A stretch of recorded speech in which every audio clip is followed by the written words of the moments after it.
چاہی ہوئی چیز کا ہے۔ اسی لیے عزیزان گرامی وقار، حضور اکرم صلی اللہ تعالی علیہ وسلم کے صحابہ میں سے ہم نے دیکھا ہے ان صحابہ اکرام نے کبھی ان چیزوں کو ایسا پسند نہیں کیا، ایسا پیار نہیں کیا، دنیا کو گلے لگا کر اس کے باوجود بھی اس کو قربان کرتے رہے۔ جو چیز دنیا میں تمہیں غافل کرتی ہے وہ یہی چیزیں ہیں جس کو اللہ تعالیٰ تم سے دور کرنا چاہتا ہے۔ قرآن پاک میں اللہ تعالیٰ پوچھتا ہے، یا ایھا الانسان ما غرک بربک الکریم، اے انسان تجھے تیرے رب سے کس نے دھوکہ دیا ہے؟ کون ہے جو تجھے تیرے رب سے دور کیا ہے؟ یہ تمہاری دکانیں، یہ تمہاری جائیداد کا حساب کتاب، یہ تمہاری اولاد کی محبت، تمہاری بیویوں کی محبت، یہ وہ ساری دنیا ہے جو تجھے اللہ کی عبادت سے دور کیے جا رہی ہے۔ کیوں وقت پر تمہاری نماز ہوتی نہیں؟ ریزن خود تلاش کر لینا آپ جا کر کے۔ ظہر میں کہاں تھا؟ کون سی چیز نے مجھے نماز سے روکا تھا؟ عصر میں کہاں تھا؟ کس چیز نے مجھے سجدہ کرنے سے دور کر دیا؟ ریزن آپ خود ڈھونڈو، روزانہ آپ خود ڈھونڈو۔ مغرب میں کیوں سر نہیں جھکا پایا میرے رب کی بارگاہ میں؟ کون سی چیز مجھے روکی تھی؟ کیا میں دکان پر بیٹھا تھا؟ تو وہ دنیا ہے جو دھوکہ ہے جو تجھے اللہ سے دور کر رہی ہے۔ یا تم دوستوں کے ساتھ بات چیت میں بزی ہو گئے تھے تو یہ دوست شیطان ہیں جنہوں نے تجھے اللہ سے دور کیا تھا۔ یا کوئی اور چیز تھی، موبائل میں بیٹھا تھا، گیم کھیل رہا تھا، یہ وہ دنیا ہے جو تجھے اللہ سے دھوکہ دی ہوئی۔ ٹی وی میں بیٹھا تھا، میچ میں بیٹھا تھا، کھیل کود میں تھا، یہ ساری چیزوں کا ریزن آپ خود ڈھونڈو۔ یہ عبادتوں سے کون ہے جو مجھے دور کیا ہے؟ اللہ کریم کی بارگاہ میں سر جھکانے سے کون سی چیزیں روک رہی ہے؟ مجھے بتاؤ قسم رب ذوالجلال کی، آج کسی نے تمہارے گردن پر تلوار رکھی ہے کہ اگر سجدہ کرو گے تو کاٹ دیے جاؤ گے، مار دیے جاؤ گے؟ کسی نے تم کو نیزہ دکھا کر کہا کہ مسجد جاؤ گے تو گھونپ دیا جائے گا؟ کوئی چیز نہیں ہے۔ تمہارا نفس ہے جو تمہیں دور کیا ہوا ہے، تمہاری اپنی وہ چیزیں ہیں جن کو تم دل سے لگائے ہوئے ہو۔ اللہ کریم کی بارگاہ میں آنے کے لیے جو اہمیت تمہیں دینا چاہیے وہ دوسروں کو اہمیت دینے لگ گئے۔ اسی لیے ایک بزرگ نے کیا خوب کہا تھا، وہ اپنے مرید کی دکان میں گئے، بہت بزی شیڈول تھا اس مرید کا، دکان میں اتنے گاہک ہوتے تھے، بھیڑ، ہمیشہ وقت ہی نہیں ملتا تھا بیچارے، لیکن پیر صاحب آئے ہیں دکان میں تو عزت و احترام ہونی چاہیے۔ اپنے مرشد کو اس نے بلایا، کرسی پر بٹھایا، بہت دیر تک وہ اس کی دکان میں پڑھتے رہے، بیٹھے رہے۔ وہ بھی خوش باش تھا، پیر صاحب آئے پڑھے تو اور برکت، اور اس کو وقت ہی نہیں ہے۔ تھوڑی دیر کے بعد پیر و مرشد نے اس کے دکان کی چیزیں اٹھا کر کے جو ڈبے وغیرہ تھے سونگنے لگے، یہ سونگا وہ سونگا۔ اس مرید نے پوچھا، حضور یہ آپ کیا کر رہے ہیں، کیا سونگ رہے ہیں؟ کہا میں یہ دیکھ رہا ہوں کہ ان ڈبوں میں کہیں تو پخانہ تو نہیں کرتا، کہیں تو اپنی حاجت اسی میں تو نہیں کرتا۔ اس نے کہا کیوں آپ ایسا کہہ رہے ہیں؟ کہا تو جتنا بیزی ہے جانے کا موقع کہاں ملتا ہوگا، یہی تو اپنا ٹوائلٹ بھی کرتا ہوگا۔ اس نے کہا حضور اتنا وقت تو نکال لیتا ہوں، طہارت کے لیے جا سکتا ہوں، استنجا پخانے کے لیے تو جا سکتا ہوں۔ زوردار تماچا انہوں نے لگایا، اپنے پیٹ کی گندگی نکالنے کے لیے تیرے پاس وقت ہے، اس رحمان کے دربار میں سر جھکانے کے لیے تیرے پاس وقت نہیں۔ تو عظیم قربانیوں کو یاد دلاتا ہے، اور خاص طور پر قرآن عظیم کی ایک آیت میں نے آپ کے سامنے رکھی۔ اللہ تعالیٰ فرماتا ہے لن تنالوا البر حتى تنفقوا مما تحبون، تم اس وقت تک بھلائی کو اور کامیابی کو نہیں حاصل کر سکتے جب تک اپنی پسندیدہ چیز اللہ کی بارگاہ میں خرچ نہ کر دو۔ اللہ تعالیٰ کی بارگاہ میں جب تک اپنی پسندیدہ چیز قربان نہیں کرتے تم اس بڑی کامیابی کو نہیں حاصل کر پاؤ۔ یہاں حکم اس لیے ہے کہ انسان کے نفس کو مارنا ہے، ختم کرنا ہے۔ عام طور پر ہم اپنی پسندیدہ چیزوں پر قبضہ کر کے بیٹھتے ہیں، ان کے ساتھ دل لگائے ہوتے ہیں۔ اسی وجہ سے حضرت سیدنا ابراہیم علیہ السلام سے جو قربانی مانگی گئی تو وہ جانوروں کی یا ان کے گھر بار کی یا کسی چیز کی نہیں، بلکہ آپ کے اس عزیز بیٹے کی جو 90 سال کی عمر میں پیدا ہوا۔ حضرت ابراہیم علیہ السلام کی عمر تقریباً 90 سال کی تھی جب آپ کے گھر حضرت اسماعیل علیہ السلام کی ولادت ہوئی۔ جس کو اتنے لمبی مدت کے بعد، انتظار کے بعد بیٹا پیدا ہوا ہو، تو پھر وہ اپنے اس بیٹے پر کیسے جان چھڑکتا ہوگا، کتنی محبتیں اس کے ساتھ ہوں گی، باپ کی بھی اور ماں کی بھی۔ اور وہ بچہ جب جوانی کی طرف بڑھ رہا ہو، اور اس وقت اللہ تعالیٰ کا حکم تھا کہ اس بیٹے کو ہماری بارگاہ میں قربان کرو، تو یہ عزیز چیز، پسندیدہ چیز اللہ کی بارگاہ میں قربان کرنا۔ اور وہ نبی تھے، اس لیے ان کے اعتبار سے ان کو حکم ہوا۔ نبیوں کا ایمان سب سے اعلیٰ ہے، اور ان کا امتحان بھی سب سے بڑا ہوتا ہے۔ عام لوگوں کو یہ حکم نہیں دیا گیا کہ تم اپنے بیٹوں کی اور بیٹیوں کی قربانی کرو۔ وہ نبی تھے اور وہ کر گزرے، انہوں نے ذرا برابر بھی ہچکچایا نہیں، بلکہ جب اپنے بیٹے حضرت اسماعیل علیہ السلام سے کہا انی ارا فی المنام انی اذبحک، مجھے خواب میں یہ بتایا گیا ہے کہ تمہیں ذبح کر دیا جائے، میں ذبح کرتے ہوئے تم کو دیکھ رہا ہوں، تو اسماعیل علیہ السلام نے نہیں کہا ابا اس چھوٹی عمر میں مجھے کہاں مار ڈالو گے، بلکہ جواب میں یوں کہا فانظر ماذا ترى، اے والد گرامی آپ کو جس بات کا حکم دیا گیا ہے آپ اس پر عمل کر جائیے، میں حاضر ہوں، فانظر ماذا ترى، جو کچھ آپ نے دیکھا ہے اس پر عمل کیجئے۔ اور پھر یہ بھی کہا انشاءاللہ آپ مجھے صبر کرنے والا پائیں گے۔ اور ہوا وہی کہ اسماعیل علیہ السلام کو لے کر جب حضرت ابراہیم علیہ السلام قربان گاہ میں گئے تھے، تو اسماعیل علیہ السلام نے خود کہا تھا اپنے باپ سے کہ اپنی آنکھوں پر پٹی باندھ لے، کہیں مجھے ذبح ہوتے ہوئے دیکھ کر آپ کے دل میں پھر سے وہ محبت نہ جاگ جائے جو بیٹے کی محبت ہوتی ہے، اور پھر اللہ کے حکم سے پیچھے نہ ہٹ جائیں۔ ابراہیم علیہ السلام نے آنکھوں پر پٹی باندھ لی کہ اللہ کے حکم میں کوئی خلل نہ پیدا ہو۔ اپنی عزیز چیز، پسندیدہ چیز جب آدمی قربان کر رہا ہوتا ہے تو بہت ہچکچاتا ہے، کتنے خیالات اس کے پاس آتے ہیں۔ یہ نبیوں کا امتحان تھا، اور ہر سال قربانی پر ہم اس کو یاد کرتے ہیں، لیکن یہ قربانی ہمیں یہ درس دے کر کے جاتی ہے کہ اے عزیزو، اللہ نے جو تمہیں دیا ہے اس میں جو سب سے پسندیدہ چیز ہے اللہ کی بارگاہ میں قربان کرو۔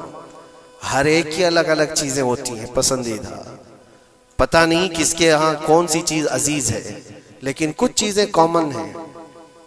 دولت تقریباً سب کی پسندیدہ چیز ہے، اولاد تقریباً سب کی پسندیدہ چیز ہے، وقت یہ سب کا لازمی حصہ ہے اور اس کو کوئی جلدی قربان نہیں کرتا۔ تو محنت سے کمائی ہوئی دولت کو اللہ تعالیٰ کے ہاں خرچ کرو، قربان کرو، تاکہ تم اس کامیابی کو پہنچو۔ پھر بھی آپ اندازہ کرو دیتا کون ہے ہمیں رزق، کون دیتا ہے مال؟ سب کچھ اللہ رب العزت۔ اگر وہ حکم کرے کہ میں نے تمہیں 100 دیے ہیں، اس میں سے 50 میری راہ میں قربان کر دو، 50 اپنے پاس رکھ لو، تو بھی انصاف ہے، عدل ہے۔ اللہ کریم جس کا خود کا دیا ہوا ہے وہ چاہے تو 90% اللہ تعالیٰ یوں فرما دے کہ میری راہ میں قربان کر دو، 10 تم رکھو۔ نہیں، رب تبارک و تعالیٰ نے نہ 50 کا حکم دیا تمہیں، نہ 40 کا حکم دیا، نہ 30 کا، نہ 10 کا، بلکہ سال میں ایک مرتبہ صرف 2.5% اپنے مال سے نکالنے کا حکم دیا۔ اس میں بھی ہم دیکھتے ہیں کتنے لوگ آنا کانی کرتے ہیں، زکوٰۃ کو بچانے کے لیے ہیلے کرتے ہیں۔ وہ صرف 2.5% ہے، 2.5۔ اگر کسی کے پاس 100 حصے ہیں تو اس میں سے 2.5 یہ اللہ کی راہ میں سال میں ایک مرتبہ قربان کرنے کا حکم ہے، زکوٰۃ۔ لیکن مال کی محبت کچھ لوگوں کے دلوں پر ایسی جم جاتی ہے، اس کو بچانے کے لیے وہ کئی طرح کے ہیلے بہانے کرتے ہیں۔ جبکہ یہ بھی میں آپ کو بتا دوں، انکم ٹیکس جو ہوتا ہے وہ تمہاری انکم پر لیا جاتا ہے، جتنا تم کما رہے ہو اس پر ٹیکس دینا ہوتا ہے، لیکن زکوٰۃ انکم پہ نہیں ہے، زکوٰۃ سیونگ پہ ہے۔ جتنا تم بچا رہے ہو اس پر زکوٰۃ ہے، تم کما رہے ہو کتنا اس پر کوئی زکوٰۃ نہیں۔ اگر تم مہینے میں 1 کروڑ روپے کماتے ہو اور 1 کروڑ روپے پورے خرچہ بھی کر جاتے ہو تو سال بھر میں تم پر کوئی زکوٰۃ نہیں، کوئی زکوٰۃ نہیں۔ لیکن ہاں اگر بچا کر کے رکھتے ہو تھوڑا حصہ تو سال بھر میں وہ بچی ہوئی حصے پر اللہ کی طرف سے زکوٰۃ کا حکم ہے۔ اسی لیے اسلام میں ذخیرہ اندوزی جمع کرنا یہ ایک برا کام ہے، اسی سے دل پر میل جمع ہوتا ہے. جب مال زیادہ جمع ہوتا ہے تو دل کے اوپر میل زیادہ جمع ہونے لگتا ہے، اور اللہ تعالیٰ اپنے بندوں کے لیے نہیں چاہتا کہ تمہارے دلوں پر مال کی محبت کا میل جمنا شروع ہو جائے. اسی لیے ہر سال اتنا حصہ نکال دیا کرو. عزیزان گرامی وقار، یہ تو مال کے متعلق تھا، اور باقی اللہ تعالیٰ قرآن میں یہ بھی فرماتا ہے. مثال کے طور پر میں آپ کو بتا دوں، اللہ کے نبی صلی اللہ تعالیٰ علیہ وسلم کے پاس کچھ چیزیں آئی، آپ نے تقسیم فرما دیا. کچھ ایک حصہ کچھ باقی رہ گیا تھا، گوشت تھا یا کھجوریں تھی. اس گوشت کا حصہ گھر میں رکھا گیا. آپ صلی اللہ علیہ وسلم نے بعد میں پوچھا کتنا بچا ہے اور کتنا دے دیا گیا. کہا اتنا سب کچھ بٹ گیا، ایک ٹکڑا کچھ باقی رہ گیا. تو آپ نے فرمایا حقیقت میں جو دیا گیا ہے وہی اصل بچا ہوا ہے اللہ کی بارگاہ میں، اور جو ہم نے رکھا ہے یہ تو خرچہ ہونے والا ہے، یہ ہمارے لیے، اور جو دیا گیا وہ ہمیشہ اللہ کے پاس رہنے والا ہے. ما عندکم ینفد وما عند اللہ باق. قرآن میں اللہ فرماتا ہے جو تمہارے پاس ہے وہ سب فنا ہو جائے گا، اور جو اللہ کے پاس تم نے دے رکھا ہے وہ باقی رہنے والا ہے. اسی لیے اللہ تعالیٰ خود فرماتا ہے بنی آدم جو اپنے ہاتھ سے صدقہ کرتا ہے اس کے صدقے کو میں خود لیتا ہوں اور اس کو بچھڑے کی طرح پال کر کے بڑا کرتا ہوں. قیامت کے دن وہ بندہ آ کر دیکھتا ہے ایک سکہ کچھ خیرات کیا تھا اپنی زندگی میں، اور وہاں دیکھو تو پہاڑ کے برابر نیکیاں اس کی ہوں گی. وہ پوچھتا ہے اتنی میری کہاں سے آ گئی؟ تو رب تعالیٰ فرماتا ہے تیرے اس چھوٹے سے صدقے کو میں نے پال کر کے اتنا بڑا کیا ہے. تو جو تم دے رہے ہو اللہ کے ہاں وہ باقی ہے، وہ بچا ہوا ہے. ہوتا یہ ہے میرے عزیزوں، جو چیزیں ہماری عزیز ہیں، جو محبوب ہیں، اس کو ہم قربان کرنا نہیں چاہتے جلدی. ایک دانشور نے کہا تھا پھلوں کی دکان پر ایک فقیر آیا اور پھل بہت سارے رکھے ہوئے تھے. ایک بوڑھا فقیر، اس کو آم کھانے کی خواہش پیدا ہوئی. اس نے دکان والے سے کہا کہ مجھے اللہ کے نام پر کچھ دے دو. ظاہر سی بات ہے جو چھٹے ہوئے آم تھے، جو نکالے ہوئے تھے، جن کے اندر سڑن پیدا ہو چکی تھی، وہ سائڈ کیا گیا تھا، اس میں سے نکال کر کے اس نے دے دیا فقیر کو. عام طور پر یہی ہوتا ہے، دینے کے لیے جو نکالا جاتا ہے وہ الگ ہوتا ہے. وہ لیا، تھوڑی دیر کے بعد اس کے پاس 10 درہم تھے. وہ فقیر آیا اور کہا 10 درہم ہے، اس کے مجھے آم چاہیے، یہ پیسوں کے اچھے آم تھے. تو 10 درہم لیا دکان والا اور اچھے سے چن کر کے 2 آم اس کو دیا جو بنتے تھے. وہ فقیر ہاتھ میں دونوں آم لیا اور پھر اللہ کی بارگاہ میں دکھا کر کہا اے اللہ دیکھ اس بندے نے تجھے کیا دیا ہے اور مجھے کیا دیا ہے. تیرے نام پر مانگا تھا تو سڑی ہوئی چیزیں دیا، اور میرے پیسوں سے دیا ہے تو اچھا مال دیا ہے. کیا یہ عام طور پر نہیں ہوتا ہمارے کھانا اگر بچ جائے تو اسے تک بانٹنے میں دے دیا جائے؟ اس وقت مدرسے کے بچے یاد آتے ہیں. ولیمے میں، شادی میں، منگنی کی رسم میں کھانا دیگوں بنایا جاتا اور بچ جائے تو سوچتے ہیں کسی مدرسے میں غریب طلبہ کو دے دیا جائے، یا فقیروں اور مسکینوں کو کھرچن دینے کے لیے ہم کھڑے رہتے ہیں کہ بچ گیا ہے، خراب ہو جائے گا، اس سے اچھا ہے کہ غریب لوگ کھا لیں گے. ایسا کیوں نہیں ہوتا کہ جب دیگ پک کر تیار ہو جائے تو اس کا اوپر والا پہلا کھانا فقراء کو دے دیا جائے، کیونکہ وہ اللہ کے نام پر دیا جا رہا ہے. ہمارے اپنے کھانے سے پہلے غربا اور مساکین کا خیال کر لیا جائے. اسی لیے مجھے وہ بات یاد آتی ہے، رسول مکرم صلی اللہ تعالی علیہ وسلم کی عادت کریمہ تھی، جب آپ کے دسترخوان پر کوئی فقیر آتا تو اللہ کے نبی صلی اللہ علیہ وسلم کے دسترخوان پر جو کچھ ہوتا سب سے پہلے اس کو پیش کر دیتے. حضور پاک صلی اللہ علیہ وسلم رمضان کے مہینے میں دسترخوان پر بیٹھے ہوئے ہیں. ایک مسافر آیا بڑی دور سے، وہ حضور کو ملنے کے لیے آیا تھا. حضور پاک صلی اللہ علیہ وسلم اصحاب صفہ کے ساتھ، جو 70 صحابہ غریب صحابہ حضور کے در پر پلتے تھے، ان کے ساتھ افطاری کر رہے تھے. اور ایک مسافر آیا، اس کو بلایا گیا، آ جاؤ دسترخوان پہ. 70 لوگوں کے بیچ میں دودھ کا ایک پیالہ تھا بس افطاری کے لیے. اور وہ جو مسافر آیا اس کو بٹھایا گیا، بڑا بھوکا تھا، اس سے کہا گیا لو آپ تناول کرو، آپ دودھ پی لو۔ اس نے اٹھایا، کسی کا خیال ہی نہیں کیا، پورا دودھ پی گیا۔ اللہ کے نبی صلی اللہ علیہ وسلم نے مسکرا کر کہا اللہ تیرا بھلا کرے، آتا ہے فقیروں پہ انہیں پیار کچھ ایسا، خود بھیک دیں اور خود کہیں منگتے کا بھلا ہو۔ ہماری پسندیدہ چیز اگر کوئی اٹھا لے تو پھر ہم آگ بگولا ہو جائیں۔ خاص طور پر اگر یہ آزمانا ہو تو رمضان میں افطار کے موقع پر دیکھیں اپنے دسترخوان پر سے ہمارے سامنے کی چیز کوئی اور اٹھانے لگ جائے تو پارا چڑھ جاتا ہے، غصہ آنے لگتا ہے، ہم نہیں دینا چاہتے، وہ سارا اپنا جمع کر کے رکھا ہوا ہوتا ہے۔ یہی وہ امتحان ہے جو قرآن میں اللہ فرماتا ہے اپنی پسندیدہ چیز جب تک تم اللہ کی بارگاہ میں نہیں قربان کرو گے اس کامیابی کو نہیں پہنچ سکتے۔ ہمارا دل چھوٹا ہے، اسی وقت اندازہ ہو جانا چاہیے کہ میرے دل میں وسعت کتنی ہے، کشادگی کتنی ہے۔ آزما کر کے دیکھ لینا افطاری کے ٹائم پہ، تھوڑا سا تمہارا شربت کوئی اٹھا لے یا کوئی فروٹ تمہارے ادھر سے ادھر کر دے دسترخوان پر، جھگڑے ہوتے ہیں بہت سارے، غصے میں آگ بگولا ہوتا ہے، لال پیلا ہوتا ہے، پتہ نہیں کیا کیا سنا دے گا۔ دن بھر کا صبر کیا ہوا آدمی وہ افطاری پر موجود چھوٹے سے ٹکڑے فروٹ کے اپنے دوسرے بھوکے بھائی کو دینا نہیں چاہتا، لیکن یہی چیز میں آپ کو بتاتا ہوں، کھا کر کے جب شکم سیر ہو جائے، پیٹ بھر جائے، مسجدوں میں افطار کے بعد ہم نے دیکھا ہے ڈھیروں فروٹ کے ٹکڑے پڑے ہوئے رہتے ہیں، اب اس کی طرف کوئی دیکھتا بھی نہیں، پیٹ بھر چکا ہے، وہی فروٹ ہے، وہی شربت ہے، وہی سب کچھ ہے، لیکن وہ گرا ہوا ہے، پڑا ہوا ہے، کہیں تو گٹروں اور نالیوں میں پھینک دیا جاتا ہے، یا اگر کوئی کھانے والا نہ ہو تو پھر رمضان میں مانگنے والے یا فقیروں کو ڈھونڈا جاتا ہے۔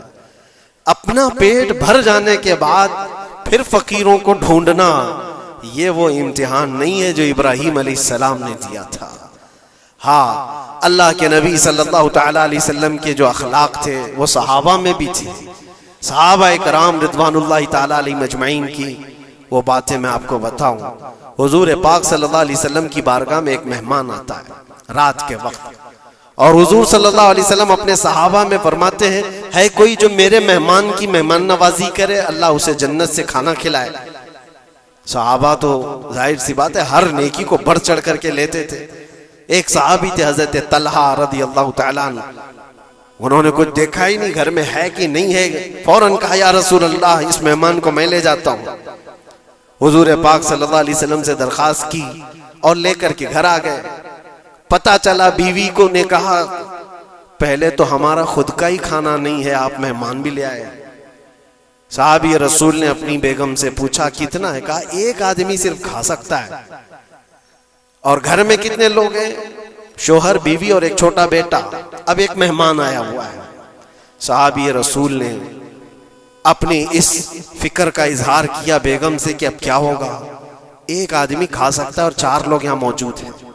اللہ اکبر، وہ خواتین بھی حضور کے زمانے کی کیسے تھی، انہوں نے کہا اپنے شوہر سے گھبرائیے مت، میں بچے کو تھپکیاں دے کر سلا دوں گی، آج ایسے سلا دوں گی، اور دسترخوان پر جب بیٹھے ہیں آپ کو کھانا میں پروس دوں گی، اور پھر بتی اچانک گل کر دیں گے، چراغ بند کر دیا جائے گا، آپ کھانے جیسا منہ چلاتے رہے اور اس مہمان کو لگے کہ آپ بھی کھا رہے ہیں، اور کھانا پورا اس کے سامنے رکھیں تاکہ وہ پیٹ بھر کر کھا لے۔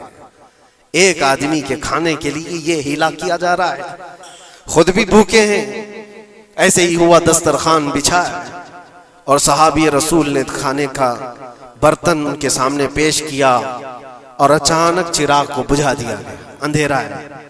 انہوں نے افسوس کا اظہار کیا، کہا اتفاق ہے چراغ گل ہو گیا، آپ کھا لیجئے، ہم بھی کھا رہے ہیں۔ اور سارا کھانا اس مہمان کے سامنے رکھا، مہمان کو یہ لگتا رہا کہ یہ لوگ بھی کھا رہے ہیں، اور پورا کھانا وہ پیٹ بھر کر کھا لیا، شکم سیر ہو گیا، اور اس کے بعد برتن اٹھا دیا گیا۔ وہ صحابی رسول حضرت طلحہ بھی بھوکے سوئے، ان کی بیوی بھی بھوکی سوئی، ان کا بیٹا بھی بھوکا سویا، صرف ایک مہمان کی مہمان نوازی کے لیے، اپنی عزیز چیز، اپنی پسندیدہ چیز قربان اللہ کے نام پر۔ لیکن میرے عزیزوں، واقعہ صرف اتنا ہی نہیں ہے۔ صبح ہوتی ہے، حضور پاک صلی اللہ علیہ وسلم صحابہ سے کہتے ہیں طلحہ کہاں ہیں؟ حضرت طلحہ اس مہمان کے ساتھ آئے، حضور دیکھ کر مسکرانے لگے، طلحہ تمہاری مہمان نوازی کی تعریف جنت میں فرشتوں کے درمیان ہو رہی ہے، اللہ تبارک و تعالیٰ تمہاری مہمان نوازی کی تعریف فرما رہا ہے۔ جبرائیل آئے تھے اور مجھے بتا گئے کہ آپ کے ایک صحابی نے اللہ کے نام پر اپنا سب کچھ اس مہمان کو کھلایا ہے۔ یہ ہے جس کو ایثار کہتے ہیں، اس کو کہتے ہیں یہ قربانی۔ پیٹ خالی ہو اور دوسرے کا خیال ہو، پیٹ بھر جانے کے بعد تو پھر وہ ویسٹیج دینے کی بات آتی ہے، اپنے گھر کا بوجھ نکالنے کی بات آتی ہے۔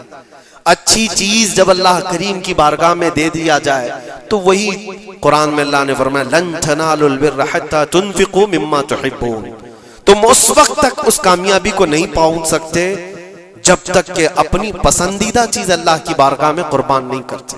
پسندیدہ کا لفظ ہے، اپنی چاہی ہوئی چیز کا ہے۔ اسی لیے عزیزان گرامی وقار، حضور اکرم صلی اللہ تعالی علیہ وسلم کے صحابہ میں سے ہم نے دیکھا ہے ان صحابہ اکرام نے کبھی ان چیزوں کو ایسا پسند نہیں کیا، ایسا پیار نہیں کیا، دنیا کو گلے لگا کر اس کے باوجود بھی اس کو قربان کرتے رہے، قربان کرتے رہے۔ جو چیز دنیا میں تمہیں غافل کرتی ہے وہ یہی چیزیں ہیں جس کو اللہ تعالیٰ تم سے دور کرنا چاہتا ہے۔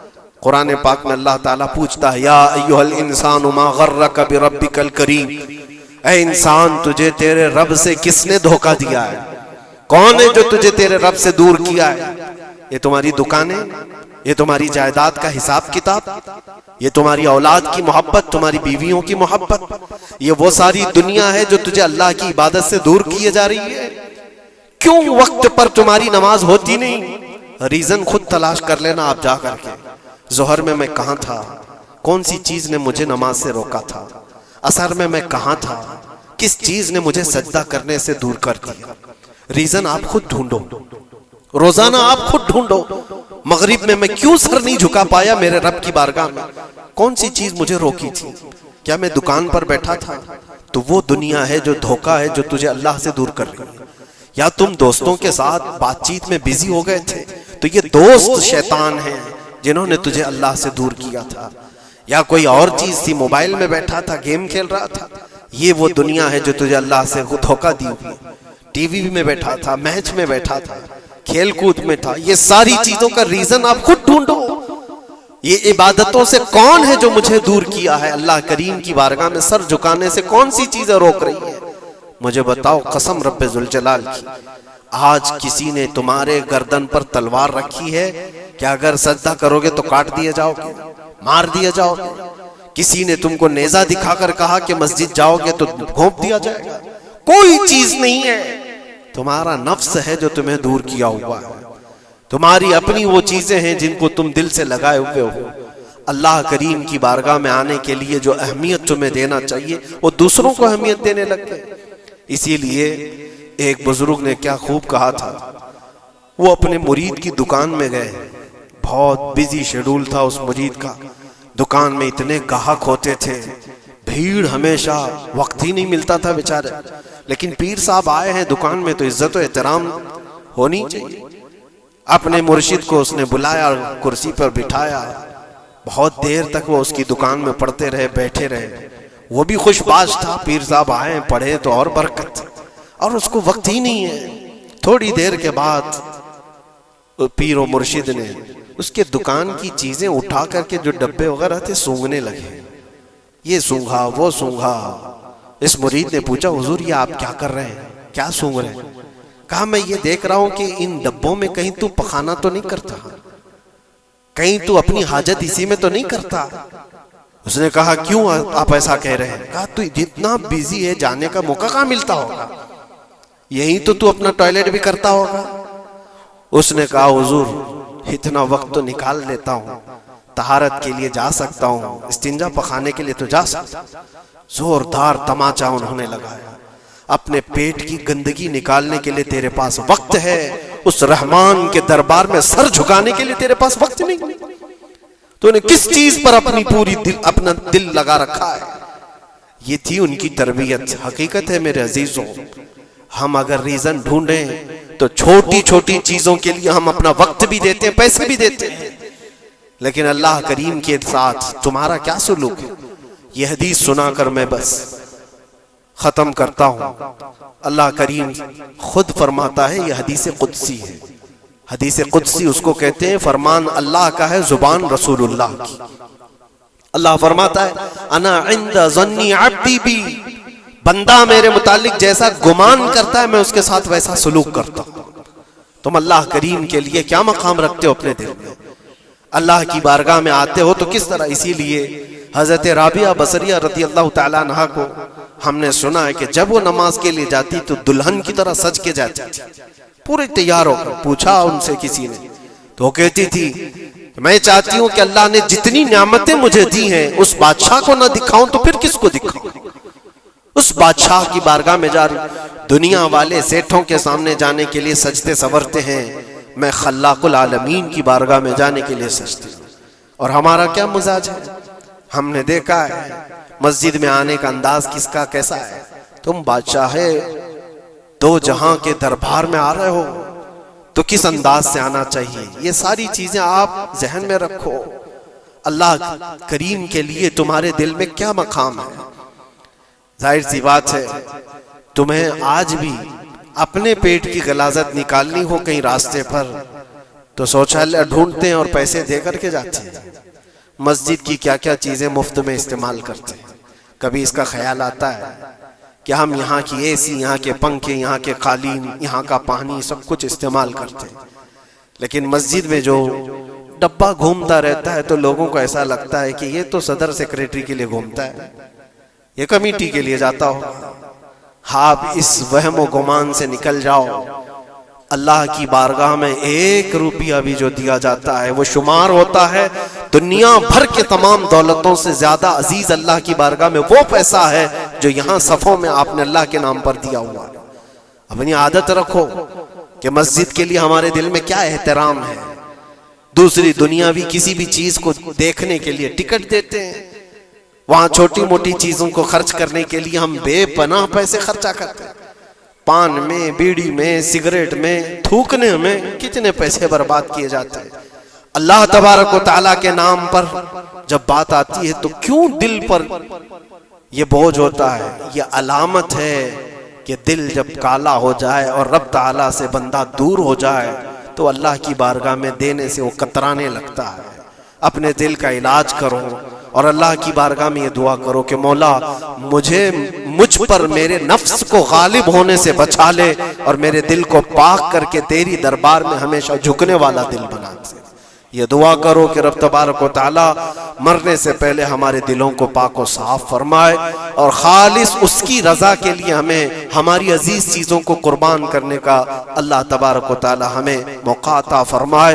اور خاص طور پر یہ دعا کہ رب العالمین جب آخری وقت آئے تو تیرے حبیب پاک کی عزت کے لیے مرنے کی توفیق عطا فرما اور اس راستے میں ہمیں شہادت عظمی نصیب فرما، تیرے نبی کے قدموں میں دفن نصیب فرما.